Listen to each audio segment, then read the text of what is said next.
सभी विद्यार्थियों एवं प्यारे दर्शकों, आज एक बार फिर से हमारे अटेंशन पॉइंट यूट्यूब चैनल पर आपका हार्दिक स्वागत है।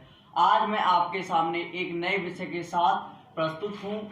हमारे विषय का नाम है, आज का जो हमारा टॉपिक है, विषय है, उसका नाम है व्यावसायिक कार्यालय के विभाग। मतलब मैंने आपको पिछली अपनी वीडियो में व्यवसायिक कार्यालय क्या होता है और उसके स्थान के लिए उपयुक्त स्थान, सही स्थान क्या होना चाहिए, उसके चुनाव की प्रक्रिया बताई थी, चुनाव संबंधी सभी तथ्य बताए थे, बिंदु बताए थे। आज इस वीडियो में मैं आपको व्यवसायिक कार्यालय के सभी विभागों के बारे में बताऊंगा। व्यवसायिक कार्यालय के कौन कौन से विभाग होते हैं। तो हमारा सबसे पहला होता है पत्र व्यवहार विभाग।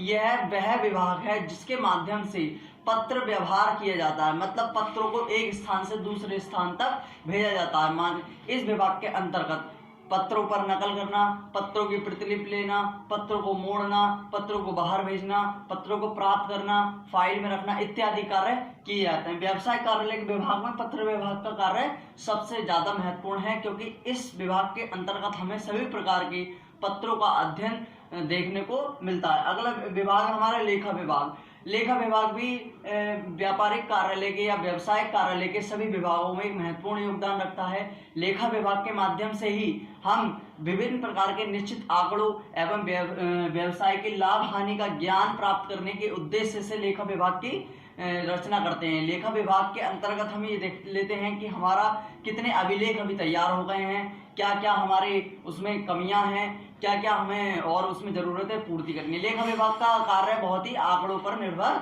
करता है। अगला है हमारा रोकड़ विभाग। रोकड़ विभाग वह विभाग है जिसमें केवल नकदी संबंधित सभी लेन देनों का लेखा किया जाता है। मान लीजिए हमारे व्यवसाय में या हमारी कंपनी में, हमारी फर्म में कोई भी कार्य या कोई भी व्यवहार, कोई भी क्रय विक्रय या कोई भी आर्थिक जगत की आर्थिक क्रिया जो रोजगार से संबंधित है, जो रोकड़ संबंधित है या जो नकदी है, जो नगद है, पैसों में है, उसका लेखा इस विभाग के अंतर्गत किया जाता है। अगला विभाग है हमारा योजना विभाग, प्लानिंग। योजना विभाग का मतलब है इस विभाग के अंतर्गत किस तरह से हमें कार्य करना है, हमें अपने निश्चित उद्देश्यों को किस तरह से प्राप्त करना है, हमें अपने भावी सभी क्रियाकलापों की जानकारी को ध्यान में रखते हुए उनको कैसे अच्छी तरीके से उनको पूर्ति करना है, ये सभी कार्य योजना विभाग के अंतर्गत किए जाते हैं। इस विभाग का यह कार्य है, ये व्यवसायिक कार्यालय के अंतर्गत सभी योजना बना लेती है, जिससे व्यवसायिक कार्यालय के मालिक एवं उससे संबंधित सभी ग्राहकों को समय समय पर सुविधाएं प्राप्त होती हैं। योजना विभाग का कार्य यह है, यदि कहीं किसी चीज की आवश्यकता है तब उस आवश्यकता की जानकारी सबसे पहले इसको प्राथमिक रूप से रखनी चाहिए, तभी ये अपनी योजना का कार्यभार पूरा कर सकेगी। अगला पॉइंट है हमारा क्रय विभाग। क्रय विभाग वह विभाग है जिसके अंतर्गत केवल खरीदारी से संबंधित सभी प्रकार के क्रय व्यवहारों को लिखा जाता है। मान लीजिए इस व्यवहार के अंतर्गत व्यापारिक कार्यालय में या व्यवसायिक कार्यालय के अंतर्गत प्रत्येक विषय वस्तु की आवश्यकता पड़ती है, उनको किस मात्रा पर खरीदा जाए, उसका लेखा क्रय विभाग के अंतर्गत किया जाता है। मान लीजिए व्यवसाय कार्यालय के अंतर्गत हमें कोई वस्तु जिसकी हमें विषय वस्तु की आवश्यकता है, हम उसको खरीदना चाहते हैं, तो व्यवसाय कार्यालय का ये क्रय विभाग यह तय करता है, निश्चित करता है कि हमें कम से कम मूल्य पर वो वस्तु खरीदनी चाहिए, जिससे कि हमारे व्यवसाय को अधिक लाभ हो। अधिक ज्यादा खर्चीली वस्तु नहीं खरीदनी चाहिए। तो क्रय विभाग का कार्य बहुत ही जरूरी होता है। अगला हमारा विक्रय विभाग। विक्रय विभाग वह विभाग है जिसके अंतर्गत व्यवसायिक कार्यालय में सभी बेचे जाने वाली वस्तुओं का लेखा किया जाता है। ऐसा तो है नहीं कि व्यवसाय का उद्देश्य ही लाभ कमाना होता है, ऐसा तो है नहीं कि व्यवसाय ठप होने के लिए बैठा, मतलब अपितु व्यवसाय का या किसी भी कंपनी का या किसी फर्म का या किसी भी आर्थिक जगत के स्थान का मुख्य उद्देश्य यही होता है कि वह ज्यादा से ज्यादा धन प्राप्त करे, अपनी अर्निंग पावर बढ़ाए। तो विक्रय विभाग का भी आविष्कार इसी दृष्टि से किया गया, इसी दृष्टि से इसकी रचना हुई, ताकि भविष्य में होने वाले सभी व्यवहार मुख्य रूप से विक्रय विभाग के अंतर्गत, इसके अंतर्गत बेची जाने वाली सभी वस्तुओं का लेखा इसमें किया जाए। प्रत्येक फर्म या संस्था अपनी वस्तुओं को बेचकर लाभ कमाती है, तो विक्रय विभाग का यही उद्देश्य है कि बेची जाने वाली सभी वस्तुओं या सभी क्रियाओं की जानकारी पूर्ण रूप से रखना। अगला पॉइंट हमारा पैकिंग विभाग। विभिन्न प्रकार की वस्तुएं जो इकट्ठी होकर आती हैं उनको किस प्रकार से पैकिंग करना है, क्या उनके लिए मात्रा आवश्यक रहेगी। अब ऐसा तो है नहीं कि कोई चीज है हमारी उस पर पैकिंग लगे हल्की और हम लगा ले थोड़ी हार्ड। तो पैकिंग विभाग यह तय करता है कि किस विषय वस्तु पर किस प्रकार की पैकिंग होनी चाहिए। मतलब पैकिंग विभाग का यह कार्य है कि प्रत्येक वस्तु जो व्यवसाय कार्यालय के अंतर्गत या व्यवसाय में या किसी व्यापार में या किसी फर्म में बन रही है उस पर किस प्रकार की उसके माध्यम से पैकिंग होनी चाहिए। अगला पॉइंट हमारा प्रचार विभाग। प्रचार, जैसा कि आप जानते हैं कि हमारी जितनी भी आर्थिक क्रियाएं हैं, जो भी व्यापार के घरेलू व्यापार के आर्थिक जगत की जो संस्थाएं हैं या हमारे जितने भी आर्थिक क्रियाकलाप हैं या हमारे जितने व्यापार हैं वो उन सबका संबंध हमारे प्रचार से बहुत गहरे रूप से है, क्योंकि प्रचार के माध्यम से ही हमारी विषय वस्तु की प्रसिद्धि बढ़ती है, उसकी जानकारी बढ़ती है।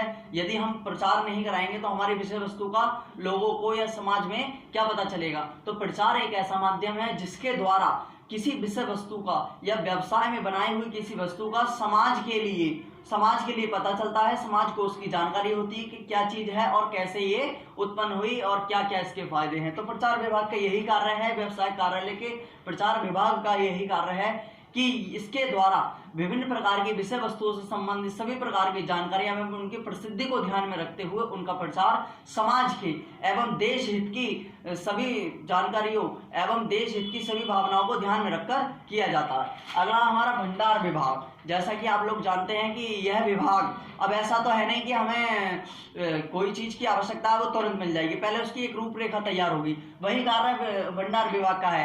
व्यवसायिक कार्यालय का यह विभाग जिसका नाम है भंडार विभाग, यह क्या करता है, ये गणना कर लेता है कि भविष्य में हमारे फर्म में या हमारे व्यापार में किस वस्तु की कितनी आवश्यकता पड़ेगी। उसका आंकड़ा लगाने के बाद यह किसी चीज को स्टोर करके, किसी चीज को स्कंद बना के या किसी चीज को स्टॉक के रूप में पहले से अपने पास एक्स्ट्रा, जिसको आप कह सकते हैं, उसमें रख लेता है। आवश्यकता पड़ने पर भंडार विभाग जरूरी जितने भी सामान हैं उनको प्रेषण कर देता, उनको भेज देता। तो भंडार विभाग का यह कार्य है कि यह आवश्यकता वाली या भविष्य में जरूरत पड़ने वाली सभी वस्तुओं का एक स्थान पर भंडार करके रखता है।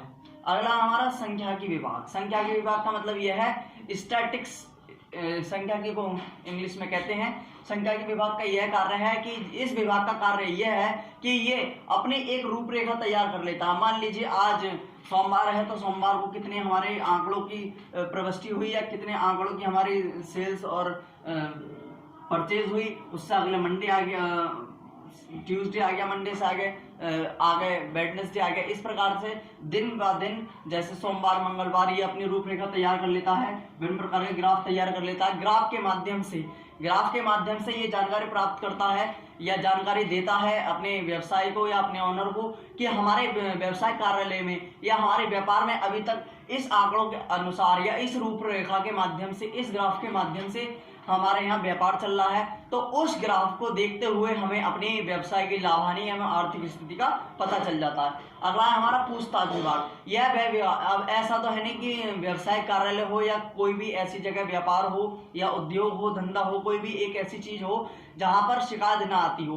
प्रत्येक संस्था किसी न किसी एक ऐसे कारणवश या आप कह लीजिए किसी न किसी ऐसी गलती वश तरीके से प्रयोग में आ जाती है, जिससे क्या होता है, लोग क्या करने लगते हैं, उसमें शिकायत करने के लिए पूछताछ करने लगते हैं या किसी चीज के बारे में जानकारी लेने के लिए पूछताछ करते हैं। तो पूछताछ विभाग वह विभाग है जिसमें ग्राहकों को किसी भी संबंध में पूछने के लिए इसमें प्रेरित किया जाता है। आप किसी फर्म में बन रही विषय वस्तु के बारे में या फर्म में तैयार प्रचलन में विषय वस्तु के माध्यम से उसके बारे में, उसके मूल्य के बारे में जानने के लिए पूछताछ कर सकते हैं। पूछताछ विभाग का यही कार्य है कि यह व्यवसाय कार्यालय की सभी प्रकार की गतिविधियों की जानकारी ग्राहकों को प्रदान करता है, ताकि ग्राहक पूछताछ करके किसी वस्तु की स्वयं पूरी फुल, जिसको कहते हैं आध्यात्मिक रूप से सभी जानकारियां प्राप्त करके उस वस्तु का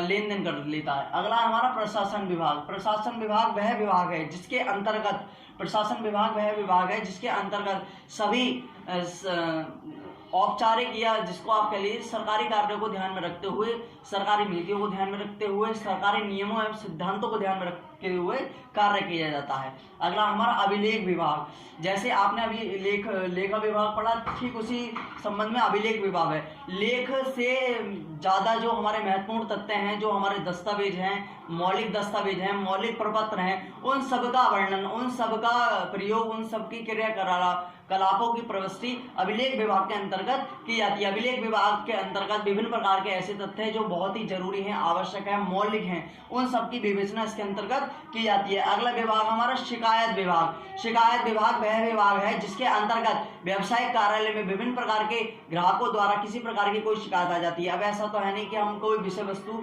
या कोई भी ऐसा एक प्रोडक्ट अपना व्यवसाय में बना रहे हैं, वो बिल्कुल सही होगी, लोगों को पसंद आएगी, उसमें हो सकता है किसी प्रकार की कोई शिकायत आ जाए, तो उस शिकायत को ध्यान में रखते हुए यह विभाग बनाया गया। व्यवसायिक कार्यालय का ये विभाग है, इसके अंतर्गत आप अपनी जरूरी या जो भी विषय वस्तु से संबंधित शिकायत हैं वो आप दर्ज करा सकते हैं। शिकायत विभाग का यही कार्य है, आपकी विषय वस्तु से संबंधित या आप जो वस्तु प्रयोग में ला रहे हैं उससे संबंधित सभी प्रकार की शिकायतों आपकी सुनता है और उस पर क्रियाकलाप भी करता है। अगला पॉइंट हमारा केंद्रीय विभाग। केंद्रीय विभाग वह विभाग है जिसके अंतर्गत केंद्र बिंदु से संबंध होता है। जैसे मान लीजिए हमारा एक व्यवसायिक कार्यालय है, कोई व्यवसायिक कार्यालय है, उसका केंद्र बिंदु ये हमारा व्यवसायिक कार्यालय है, उसका केंद्र बिंदु हमारा ये है, ठीक है। तो केंद्रीय विभाग एक ऐसा विभाग है जहां पर एक केंद्र से स्थापित होकर सभी प्रकार की चारों ओर सभी प्रकार की गतिविधियों को ध्यान में रखकर कार्य किया जाता है।